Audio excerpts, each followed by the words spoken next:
Black maternal health is a sensitive and critical issue affecting women and families across the world. Today, the ladies created a safe space for honest conversation, sharing the highs, the lows, and the real. Because when stories are shared, silence is broken and change becomes possible. This is For Mums Deep. Expectation versus reality. Postpartum edition. So I thought I was going to be loving breastfeeding. I'm going to be out in public breastfeeding, pumping expression. Out in public breastfeeding. Waiting for someone to try me. Waiting for someone to try me.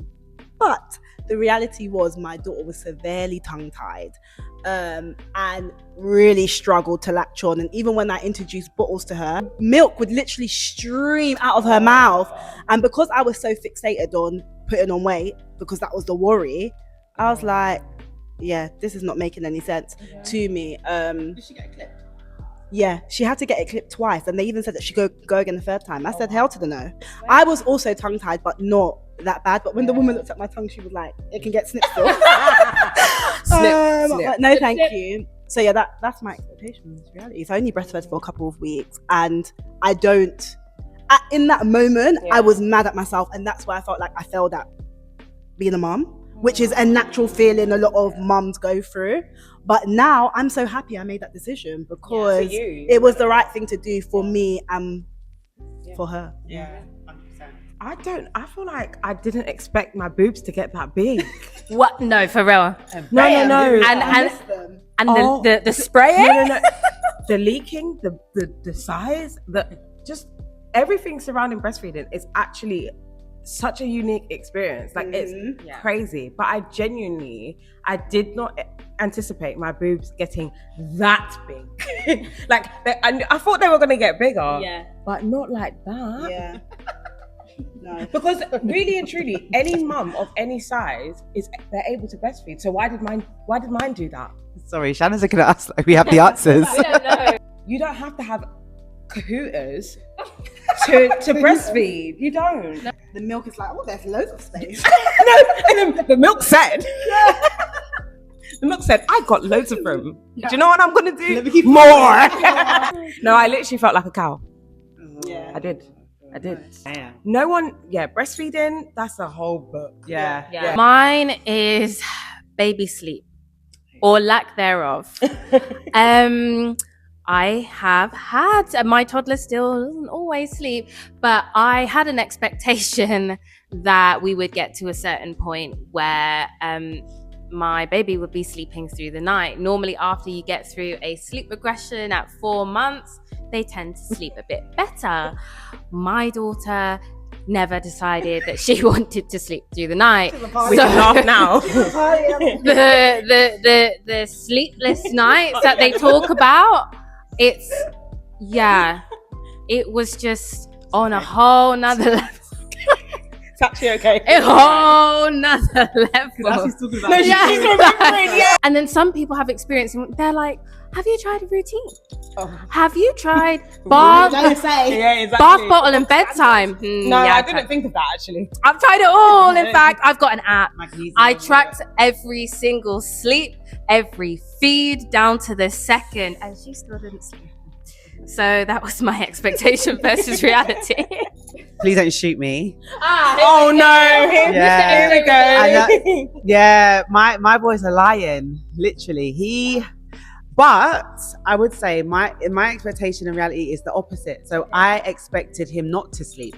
So as a new mum, all you hear when you're pregnant is so many opinions, first of all. And you hear like, oh, better get all your sleep in now because he's not going to sleep when he comes along. And then you're like, I already was set that I'm not going to sleep. And then for the first year of his life, he was like a sleeping baby. He was just absolutely, goes down, don't have to rock him, just boop, in his cot, straight to sleep. He turned 1. Yeah, something happened. But my expectation was that I wouldn't get enough sleep, and my reality was that I did. So although it's like I kind of had a positive one, not to like be that person, but Be I did. that girl. Because Be that girl. Can I just say that the internet is flooded with so much negativity and trauma, and you need to know that everyone's reality is so different, and you can have positive experiences, and it's good. We should talk about it. We should talk about it. he still shouts, "Mama, Daddy" in the night. So please, but I don't have a perfect child. He has his moments, but yeah. What moment made everything feel real? I think for me, it felt real when we all got home. Like, because I feel like when you're pregnant, it's like, okay, and then you feel the baby moving, and that's like a moment of realness, and then the baby comes, and that's enough. Or like when you're shopping for the baby, like there's so many moments, but when you're all home, you're like, oh, it's about to go down. Like, we are a family. But that was real for me. I think just everyone getting home and just knowing that, oh wow, like you've made it. Because that's another like underrated blessing that you've all kind of left the hospital and made it. So yeah. I can't think of one particular moment, but I have lots of moments till this day with a 2-year-old where she could be doing the most random thing, and I just look and be like, oh, I have a kid. Yeah. I have a human. Like, this person is where did you come from? Like, I know where you came from, but where did you come from? So I have that a lot till this day. Yeah. I think the moment that made it for me was when I saw a picture of myself holding him for the first time. That was because no one gets pictures of the mums with the baby. No one gets pictures. But I think looking at myself in that, I get loads of pictures. Like I've had loads of pictures. My camera roll is full. Friends, holidays, everything. So then when you see yourself as a mum with a child, who's that girl? Who's that girl? It's me. Like, I'm a mummy. Mamacita. No, literally, that was made it real. I think for me, it might sound cliche, but the drive home, I just remember sitting in the back with my daughter. We had this one worship song on, and I was looking out the window like I was in a movie, and like the tears were streaming down my eyes. I was like, I'm a mommy. I just looked to the side and I was like, oh my God. And that was it. That was the moment. So my pregnancy was really straightforward and smooth until I was about 32 weeks. I had just came back from my baby moon in Jamaica, and I was having an extra scan because initially they thought that my daughter was going to be born with extra, basically the tube that drains your urine to your bladder. They thought she was going to have an extra one of those. The scan revealed that, no, that's fine, but baby's looking smaller and your blood pressure is raised. And then they literally just told me in that moment that we think you're going to have to deliver today. And I got rushed to see loads of consultants and the high blood pressure team. So that was, so it was smooth until that point. And then pretty much there, my giving birth was really escalated. Because of, I basically ended up having preeclampsia. I didn't have the typical symptoms of the swollen feet or the blurred vision. It was just that my blood pressure was high, and they could see that baby girl wasn't putting on as much weight compared to the last scan.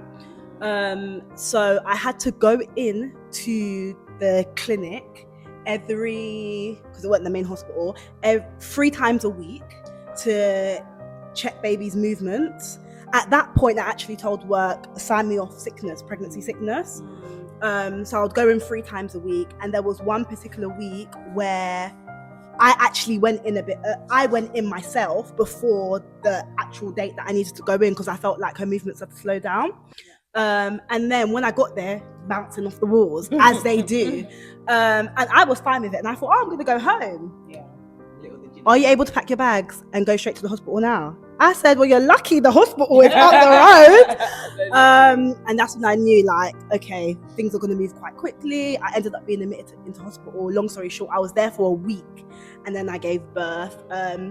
When they picked up the preeclampsia, her position was already breached. And I was like, well, she's breached and she's small. We're not even going to try and turn her. And because she's small, a natural birth will just be too distressing for her. So it's very likely that you're going to have a cesarean. So that was already back in my head. And I was like, you know, at this point, forget the hypnobirthing. If you've got to cut her out, cut her out. I already knew that was going to happen. And then, I was in the hospital for a week. I thought I was going home. And then they told me, no, you're giving birth today. And then that got dragged out for a couple of days. So it was a process. I was anxious, but I I feel like subconsciously I was anxious. I didn't let it show because everyone kept saying, "Oh, you're so calm and so chilled," but you have to. But I do remember like researching what does a 32-week-old baby look like, and I was really worried about how small she was going to be and how that was going to affect her development. So that was my biggest fear. But thankfully, she's here. She's sassy. She's amazing. So yeah, I've got two stories. Yeah. So my first pregnancy, I'm not even joking. If I didn't have a bump, I wouldn't even have known I was pregnant. I'm not even joking because it was so like I would come into my midwife appointment and she'd be like, "Feel good? Great. Measure the bump. Yep. Okay. See you later." wow. It was smooth sailing, and then I think I got to, I want to say about 34 weeks as well, 35 weeks. So they measure all like the joints and the limbs and all that kind of stuff. He was measuring a bit small, but they were like, where you are in your pregnancy it's okay, innit? Like it was fine. They were just like, we'll just keep monitoring it. So similar to you, they had me come in, I think every 2 weeks to check his growth, but he was fine. I actually went over by 11 days with him. Oh. Yeah, I think I went to 41 weeks and 3 days. Wow. And he was still diddy. And he was still diddy, £6.7. I actually ended up getting the sweep and then getting induced. What is that like? Because I heard it's uncomfortable this week. Do you know what it is? But it's like you confirm that. Yeah. Okay. I feel like when they check you, that's worse than the sweep. Because the sweep is, I feel like it's quick if you get a good person do it. Like, yeah. But when they check you, you feel like they're entering your soul. No. And what is a sweep for, if anyone's watching that? So a sweep is basically when they're trying to separate the membrane from your uterus, essentially, isn't it? So they, not to get graphic, but they basically use their hand to remove the membrane from your uterus, so it can try to kickstart labor. But they did that. I started my induction process, but in starting my induction process, I essentially went into natural labor, and I had him in like 3 pushes. We thank God. Amazing. This is the caveat. This is the turning point. After he was slightly jaundiced, so I was basically in the hospital for like 3 weeks. After I had been in the hospital already for a week, which was long because they didn't let me stay. I'm not going to even mention the hospital that I went to. But basically, you're postpartum, you're freshly postpartum, you're bleeding, sorry, but that's the reality of it. And I kept on having to go back and forth. They weren't letting me stay until I kind of had to put my foot down and say, look, like, guys, I can't keep leaving to come back and check him. You check his blood and all this kind of stuff. So they ended up letting me stay, and obviously to get the bilirubin out of the kid's system, you have to just keep feeding them so they can wee it out. So he was fine. With my second birth, now I genuinely believe it was the female hormones against the female hormones. I'm not even joking. It was 1v1. Like I got really, really bad HG. It's something that is really like a lot in the tabloids, in the news and stuff like that, because a lot of women do experience it, and a lot of midwives say is, have you had a ginger tea? Have you had ginger biscuits? Babe, it's beyond that. Do you know what I mean? Like, it's to carry a child and vomit and you have a toddler. And With that, I got given anti-sickness medicine, which thank God it really, really helped. But then again with her, she was really small. I think I was 38 weeks. Again, quite far into my pregnancy, so it's good. No, 36 weeks. Oh, okay. And they said she's measuring small. We have to keep checking her. Point, though, I would like to make, my whole family is quite small. I'm like, look at the mother. And me and my siblings, we're all small. So I did try to tell them that, obviously, I come from a small family, we're all quite small. On that appointment, they literally said, you have to deliver this baby in 24 to 48 hours. Was your bag packed for at that time? I don't even think it was. With her, they said straight to induction, straight away. It wasn't a waiting game. It was like, no, straight. It's better to get her out and fatten her up. That's basically what they said. Of course, the induction didn't work. What induction did you take? Everything. Oh. I had the rods. What are the different types? So they have rods, which it's like they put little rods inside of you and they expand. They used basically, graphic, I know. They use the fluids inside of you basically, and they expand and they expand and expand to open your cervix. That didn't work. Okay. I used pessaries. That didn't work. What else did they give Sweep? you? Sweep. That didn't work. Yeah. Nothing. You Nothing didn't have the worked. drip, the hormones. I did. I ended up on the drip, which I really didn't want to do You're like because fake- I heard the fake saxophones getting louder. Literally. But it actually, the drip, if you know, you know. I won't say anymore. If you know, you know. But yeah, she came and again, she was fine. She also developed jaundice. She was slightly jaundice. Different, like Yeah, two it's different stories. But Well, again, three. I think it was But- the girl. Yeah. I think it was the But girl. similar with the whole Was it? small, but you just have small babies. I just have And small think babies. The healthcare profession, they know like the different Yeah. ethnic backgrounds that have smaller Yeah. babies. They see that as just Yeah. Asian. Like Yeah. people can have smaller babies as well. Yeah. Yeah, let me go. I carried well. My pregnancy was fine. I don't have a horror story. I don't have which is also like, it's sometimes hard to speak about because a lot of mums have, not that these girls had horror stories, but like a lot of mums have horror stories. So when you don't, you kind of feel like bad to not have a horror story. I know, but yeah, but it's also like, no, it is definitely a blessing. My heart in my pregnancy, the hardest thing I didn't have, like, I had the typical vomiting, like, you know, the 12 weeks. It stopped at like 13 weeks. Worst thing I had, which is not spoken enough about, carpal tunnel. Oh yeah. Carpal In your tunnel. wrist. I had it in bad. I had it in my wrists. I actually got signed off work because obviously you guys know I'm a nanny, and I did, and the parents know, so like you can't tell them, they know. I dropped the child, and that was just me trying to pick her up, and she fell out my hands because my wrist, your wrist just give way, like, and then the whole time you have like this permanent pins and needles, so you can't actually feel anything, but then you get used to it, and your hands lock up. your C's, and they said that my boy was growing on a nerve, so they were like, until he moves, it's not going to change, and because you're pregnant, you can't take anything, so they couldn't give me they couldn't give me enough. I had to just film it. I couldn't do my hair because I couldn't use hairbands. I had to just have my hair out straight. Like I couldn't even washing it. I had to go to hairdressers, and which I do my hair myself. So it was a lot. That was my only like, oh my gosh, this is so hard. I never knew this was even a thing. But carried absolutely well. All my scans were fine. He was growing fine. He definitely was 2 weeks over to the T. Wow. Baby Hulk, we call him. He was due on the 15th and he came on the 29th. I am not gonna lie, I had really good midwives and at a good hospital, and I think they really advocated for me, and that was my fear because again you hear horror stories of them not listening to you, them this, that, and other, and it was very like, listen to your body, like, you know, obviously it can't go on for like months, but at the 2 weeks they were like, look, we want to give you a sweep, which is obviously not a induction where they're giving you medication. It's a natural induction. And even that, again, this might be a bit graphic, not too graphic, but as she went in, she said, oh, because his head was just there. Yeah, so they're like, you're ready. It's just like a matter of time. And then 2 hours later, the contractions from hell came. I would push any day. That wasn't the hard part. It was the contractions. Like, long story short, 36 hours of labor.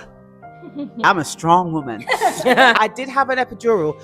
I had an epidural, which I didn't know this existed either. It was like they described it as a half epidural, so I could actually still feel my legs. I could walk after. It was fine. It just was like my back, and when I was pushing, probably like around this part of my body, I couldn't really feel because it was just going on for too long, and I was getting exhausted. Like I was getting so thirsty that my mouth felt like the Sahara Desert. Like it was like I was chewing sand. I just couldn't. My temperature kept dropping. It was just getting a bit wild. So he came. He came, and my belly wasn't as big as he was. So when he came, it was like, and I had one stitch, which I'm proud of. That is amazing. So considering how big he was, and how much he weighed? Yeah, he was 9 pound 2. Wow. 9 pound 2. That's a big number. Yeah. So I pushed that baby out, but you know, we're all good now. I feel like everyone's birth story is always so different, and it's always so beautiful. So Lauren, let's hear yours, girl. Well, my pregnancy was very straightforward. In fact, I am the corporate mum, and I was on a business trip at 34 weeks pregnant. Wow. In Canada. Amazing. What part of Canada? Montreal. You fly. Oh, wow. Yeah, I was fit to fly. I had a very seamless pregnancy, and I was working. I worked until my due date. Wow.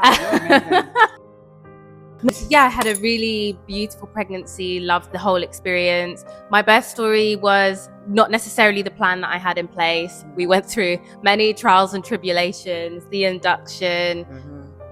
I had planned for a water birth. We got halfway there. Some altercations happened, which meant that it couldn't happen. So my birth ended in an emergency C-section. But as Nicole said, the baby came, she's here. It doesn't matter how she was delivered. What matters is that she came safely. And we she's also beautiful. Yes, beautiful. that too. We were also in for maybe like, I can't remember how many days, just over a week with jaundice too. Yeah. And it got to a point where I was literally arguing with the doctors because for some jaundice, they put the babies under the UV light. Yeah. But they weren't doing that with my daughter. They were just like, I was breastfeeding, so they were asking me to just constantly feed. I said, hey, I can do this from home. I don't need to be here for this. Yeah, so that's how I managed to go home. But I have to say, I also delivered at an amazing hospital. My midwives were so good throughout the whole journey, and I had a student midwife as well throughout the labor Shout out the experience. student midwives. student They're so midwives, good. They're honestly They are good. so good. I'm all about teaching and learning, and like, you know, I would never say no, I can't have a student on me or anything, because They're she was honestly she was so amazing. good. Woo! Yeah. So season 2. Yeah. Season 2 is coming, Season 2 is people. coming. We're getting deeper. We are. And I just think it's an amazing thing that Black women are able to come and talk about their experiences, the good, the bad, the ugly. Mhm. Because sometimes you just need to speak about it. Yeah. And this is For Mums Deep.